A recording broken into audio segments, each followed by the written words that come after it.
తిరుమల తిరుపతి దేవస్థానం పాలక మండలికి ప్రభుత్వానికి అనేక రకాలుగా వినతులు సమర్పించినప్పటికీ కూడా టీటీడీ పాలక మండలిలో కానీ ప్రభుత్వంలో కానీ ఎటువంటి చలనం లేకుండా కేవలము తిరుమల అంటే వ్యాపార కోణము అదేవిధంగా రాజకీయ కోణం చూసే ధోరణిలో ఉన్నారు కాబట్టి ప్రభుత్వానికి కనువిప్పు కలిగించడం కోసము అలిపిరి నుండి తిరుమల వరకు పాదయాత్రగా వెళ్లి నేరుగా స్వామివారిని వేడుకోవాలి, స్వామివారికి విన్నవించాలి అనే కార్యక్రమానికి పిలుపునిస్తే నా పిలుపునకు స్పందించి రాష్ట్ర వ్యాప్తంగా ఉన్న వెంకటేశ్వర స్వామి భక్తులు, స్వామీజీలు, సాధువులందరూ కూడా నిన్న ఉదయము అలిపిరికి చేరుకుని అల్పాహారం స్వీకరించిన తర్వాత పాదయాత్ర మొదలు పెట్టబోతుండగా Tirupati law and order additional SP గారు శ్రీ మనోహర్ గారు తన సిబ్బందితో అక్కడికి విచ్చేసి అక్కడ అల్పాహారం స్వీకరిస్తున్న స్వామీజీలను, సాధువులను, స్వామివారి భక్తులను భయభ్రాంతులకు గురి చేస్తూ అవమానకరంగా మాట్లాడుతూ మీరందరూ దొంగ స్వామీజీలు, దొంగ భక్తులు అంటూ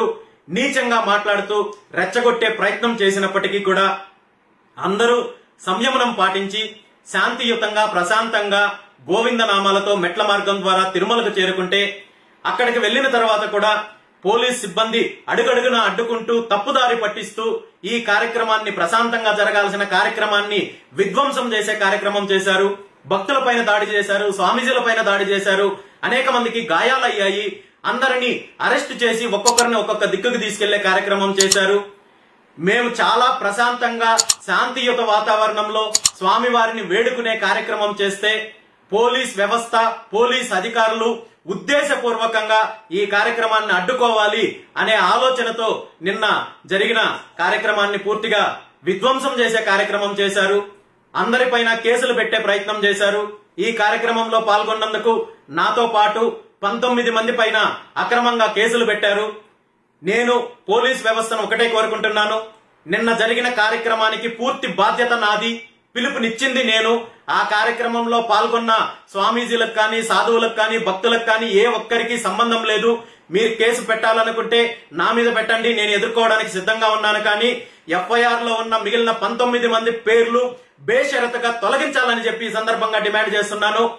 అదేవిధంగా నిన్న జరిగిన కార్యక్రమానికి అంతటికీ కూడా బాధ్యత తిరుపతి ఏఎస్పీ మనోహర్ గారిది.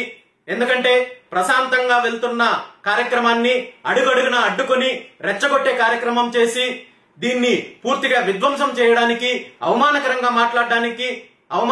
మాట్లాడుతూ అందరినీ ఇబ్బంది పెట్టే కార్యక్రమం చేసింది ఏఎస్పీ గారు.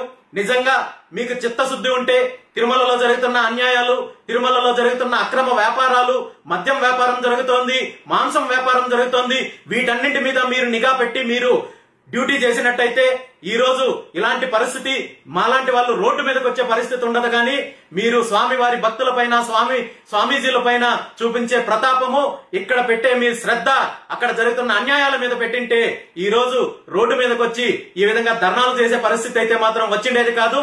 ఈ సంఘటనకి కారణమైన ఏఎస్పీ మనోహర్ గారిని వెంటనే సస్పెండ్ చేయాలని చెప్పి ఈ సందర్భంగా నేను ప్రభుత్వాన్ని డిమాండ్ చేస్తున్నాను. ఎందుకంటే తిరుమలకు ప్రతిరోజు వేల మంది, లక్షల మంది స్వామివారి భక్తులు వస్తుంటారు. స్వామివారి భక్తులను నీచంగా మాట్లాడటము, దురుసుగా ప్రవర్తించడము చేస్తే ఇది కోట్లాది మంది స్వామివారి భక్తుల మనోభావాలను దెబ్బతీసినట్టుంటుంది.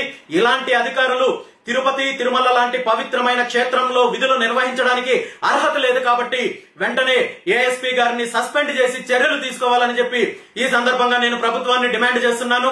దాంతో పాటు మేము ఏ డిమాండ్లతో అయితే నిన్న కార్యక్రమాన్ని మొదలు పెట్టామో ఆ డిమాండ్లన్నింటినీ కూడా ప్రభుత్వం నెరవేర్చాలని చెప్పి ఈ సందర్భంగా తెలియజేస్తున్నాను. ఇందులో ప్రధానంగా ఉన్న 3 డిమాండ్లు 7 రోజుల్లోపు పరిష్కారం చేయాలని చెప్పి ఈ సందర్భంగా నేను డిమాండ్ చేస్తున్నాను. అందులో ముఖ్యంగా తిరుమల పాదాల చెంత ఉన్న అలిపిరి వద్ద ఉన్న స్థలాన్ని ఏదైతే జీవో నంబర్ 24 ద్వారా ప్రైవేటు హోటల్స్ కట్టబెట్టారో ఆ జీవోను వెంటనే రద్దు చేసి ఆ స్థలాన్ని టీటీడీకి అప్పగించి స్వామివారి భక్తుల సౌకర్యం కోసం కావచ్చు, వసతి కోసం కావచ్చు అక్కడ వినియోగించాలని చెప్పి డిమాండ్ చేస్తున్నాము. అదేవిధంగా గతంలో ముఖ్యమంత్రి గారు ఏదైతే ఆరోపణ చేశారో లడ్డు విషయంలో కావచ్చు, ప్రసాదాల విషయంలో కావచ్చు కల్తీ నెయ్యి వల్ల అపచారం జరిగిందని, దీనికి శాశ్వత పరిష్కారం కోసము టీటీడీ ఆధ్వర్యంలో సొంతంగా డైరీ ఏర్పాటు చేయాలని చెప్పి దానికి పూర్తిగా నేను సహకరిస్తానని చెప్పి కూడా తెలియజేయడం జరిగింది. టీటీడీ ఆధ్వర్యంలో డైరీ ఏర్పాటు మీకు సాధ్యమా కాదా అనే విషయాన్నైనా ప్రకటించాలని చెప్పి ఈ సందర్భంగా డిమాండ్ చేస్తున్నాను. దాంతో పాటు ఈ రోజు రాష్ట్రంతో పాటు దేశవ్యాప్తంగా ఉన్న అనేక మంది స్వామివారి భక్తులు తిరుమలకు రావాలంటేనే భయపడే పరిస్థితి వచ్చింది. ఎందుకంటే తిరుమలలో పూర్తిగా విఐపి సాంప్రదాయం నడుస్తోంది.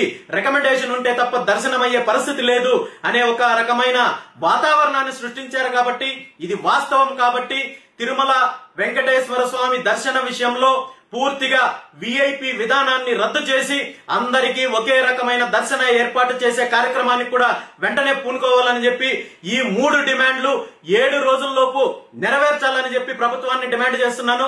ఎందుకంటే ఈ 3 అంశాలపైన నిర్ణయం తీసుకోవడానికి రాజ్యాంగాన్ని మార్చాల్సిన పని లేదు. లా అండ్ ఆర్డర్ సమస్య కాదు. ఇది వేరే ఎటువంటి న్యాయపరమైన ఇబ్బందులు ఉండవు. కాబట్టి ఖచ్చితంగా ముఖ్యమంత్రి చంద్రబాబు నాయుడు గారు దీనిపైన నిర్ణయం తీసుకోవాలని డిమాండ్ చేస్తున్నాను. ఎందుకంటే ముఖ్యమంత్రి గారు అధికారంలోకి వచ్చిన వెంటనే చెప్పిన మాట, నేను చేసే ప్రక్షాళన తిరుమల నుండి నేను మొదలు పెడతానని చెప్పారు. మీరు ఇచ్చిన మాటను నిలబెట్టుకోవాలని చెప్పి ఈ సందర్భంగా డిమాండ్ చేస్తున్నాను. ఎందుకంటే ఇప్పటికే అనేక రకాలుగా తిరుమలలో జరిగిన తప్పిదాల వల్ల కావచ్చు, అపచారాల వల్ల కావచ్చు, ప్రపంచ వ్యాప్తంగా ఉన్న కోట్లాది మంది భక్తుల మనోభావాలు దెబ్బతిన్నాయి. ఇప్పటికైనా మీ విధానాన్ని మార్చుకొని ప్రక్షాళన చెయ్యాలని డిమాండ్ చేస్తున్నాను. అలా చెయ్యనట్టయితే ఖచ్చితంగా రాబోయే రోజుల్లో ఉద్యమాన్ని తీవ్రతరం చేస్తాము. మీకు కనువిప్పు కలిగించి అక్కడ ప్రక్షాళన చేపట్టేంత వరకు కూడా ఉద్యమం చేస్తామని చెప్పి ఈ సందర్భంగా తెలియజేస్తున్నాను.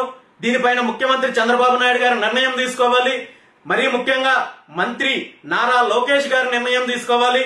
ఎందుకంటే గత కొన్ని రోజుల క్రితము కాశీనాయన ఆశ్రమంలో ప్రభుత్వం చేసిన తప్పుకు స్పందించి మీరు అక్కడ ఆ తప్పుని సరిదిద్దే కార్యక్రమానికి మీరు పూనుకున్నారు. కాబట్టి ఈ రోజు తిరుమల విషయంలో, తిరుమలలో జరుగుతున్న అపచారాలు, అన్యాయాల గురించి మీరు స్పందించి ప్రక్షాళన చేపట్టాల్సిన అవసరం ఉందని చెప్పి ఈ సందర్భంగా కోరుకుంటున్నాను. ఇక ఈ రాష్ట్రంలో సనాతన ధర్మాన్ని ఉద్ధరించడానికి నేను పుట్టానని చెప్పుకునే డిప్యూటీ సీఎం పవన్ కళ్యాణ్ గారిని ఈ విషయంలో ఇన్వాల్వ్ చెయ్యదలుచుకోలేదు. ఎందుకంటే ఆయన సనాతన ధర్మాన్ని ఎప్పుడో వదిలిపెట్టేశారు. ఇప్పుడు మరో సిద్ధాంతం కోసము ఆయన పుస్తకాలు చదివే పనిలో ఉన్నారేమో. కాబట్టి ఈ రాష్ట్రంలో దేవాలయాలపైన దాడులు జరిగినా, ఆశ్రమాలు కూల్చివేసినా, భక్తులపైన దాడి జరిగినా, ఊరేగింపుల్లో దాడులు జరిగినా ఆయనకి ఏమాత్రం స్పందన లేదు. కాబట్టి ఆయన ఏమాత్రం పట్టించుకునే పరిస్థితి లేదు. కాబట్టి ఆయన సనాతన ధర్మాన్ని వదిలిపెట్టేశారు. కాబట్టి డిప్యూటీ సీఎం గారిని ఈ విషయంలో ఇన్వాల్వ్ చేయదలుచుకోలేదు. ఒక్క విషయం మాత్రం స్పష్టంగా చెప్పదలుచుకున్నాను. ఈ రాష్ట్రంలో ఏ ప్రభుత్వం వచ్చినా, ఏ పార్టీ అధికారంలోకి వచ్చినా బీసీల పైన దాడులు జరుగుతున్నాయి, దళితుల పైన దాడులు జరుగుతున్నాయి. బీసీలు, దళితులు అణచివేతకు గురివేయబడుతున్నారు తరతరాల నుండి. అదే విధంగా ఈ రోజు మనం తీసుకున్నట్టయితే ఇప్పటి వరకు వెనకబడిన కులాలు, వెనకబడిన తరగతుల పైన దాడులు, అణచివేత కార్యక్రమం మనం చూసాం. ఈ రోజు రాష్ట్రంలో అత్యధిక శాతం జనాభా ఉన్న హిందూ మతం ఏదైతే ఉందో, హిందూ మతాన్ని కూడా వెనకబడిన మతంగా ఈ ప్రభుత్వాలు, పార్టీలు పరిగణించే పరిస్థితి వచ్చింది. ఎందుకంటే హిందూ దేవాలయాలపైన దాడులు జరిగినా, ఆశ్రమాలపైన దాడులు జరిగినా, హిందూ సాంప్రదాయాలపైన, పండుగలపైన, ఊరేగింపులపైన ఎన్ని అపచారాలు జరిగినా ఎవరు పట్టించుకోరనే ఒక ఆలోచనతో ఈ రోజు హిందూ సమాజాన్ని, హిందూ మతాన్ని వెనకబడిన మతంగా పరిగణించే పరిస్థితి వచ్చింది. కానీ ఒక్కటే చెప్తున్నాను, ఈ రాష్ట్రంలో బీసీలకు అన్యాయం జరిగినా, దళితులకు అన్యాయం జరిగినా, హిందూ మతానికి అన్యాయం జరిగినా, మహిళలకు అన్యాయం జరిగినా, యువతకు అన్యాయం జరిగినా బీసీవై పార్టీ పోరాటం చేస్తుంది, ఉద్యమం చేస్తుంది. దీనికి మీరు ఎన్ని ఇబ్బందులు పెట్టినా, అక్రమ కేసులు పెట్టినా, ఎన్ని చేసినా మా పోరాటం ఆగదని చెప్పి ఈ సందర్భంగా తెలియజేస్తున్నాను. Thank you.